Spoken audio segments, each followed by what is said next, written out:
தத்துவ நூல்களை படிச்சிட வேண்டாம். எல்லாமே வந்து என்ன, குஃபுரில் எழுதப்பட்ட நூட்கள், குஃபுரை பேஸ் பண்ணி எழுதப்பட்ட நூட்கள், மார்க்கத்திலேருந்து தூரமான நூட்கள் அப்படி என்றாரு. அப்படியே படித்தாக வேண்டும் என்ற நிலை இருந்தால் ஒரு அறிவு ரீதியான முழு விளக்கமும் கிடைச்சி ஒரு அந்தஸ்தான ஒரு இடத்துக்கு வந்து நீ மார்க்கத்தில் ஒரு தமக்குனாகிட்டாய் என்ற காலத்துக்கு பின்னால் என்ன செய்யலாம், படிக்கலாம். ஏன் என்று சொன்னால் நான் உங்களுக்கு எச்சரிக்கிறேன், நீங்கள் அதுக்கு முன்னால் இதை கேட்டு ஒரு சுபகத்தை உங்களோட உள்ளத்துக்குள்ள வந்து உங்கள்கிட்ட உள்ள அறிவு அதை பீட் பண்ணுற அளவுக்கு என்ன அந்த அறிவு ஒன்று இல்லைன்னா அது உங்கள உள்ளத்தில் என்ன செஞ்சிடும், அது வந்து இதை உதாரணம் சிம்பிளாக நான் சொல்கிறேன். நம்ம இப்போ அகைதா பின்னணியோடு இருக்கிறோம் இல்லைண்டா எப்படி ஆகும்னா எப்பயுமே அந்த அந்த தத்துவ அறிவு என்ன செய்ய பிரிச்சுக்கிட்டு போகும்.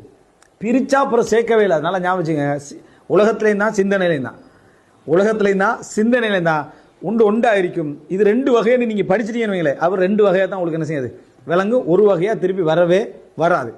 அதே மாதிரி ஒன்று தான் இந்த பிரிக்கிறவர். அந்த தத்துவம் என்ன செய்ய பிரிச்சு பிரிச்சு பிரிச்சு பிரிச்சு தான் போகும்.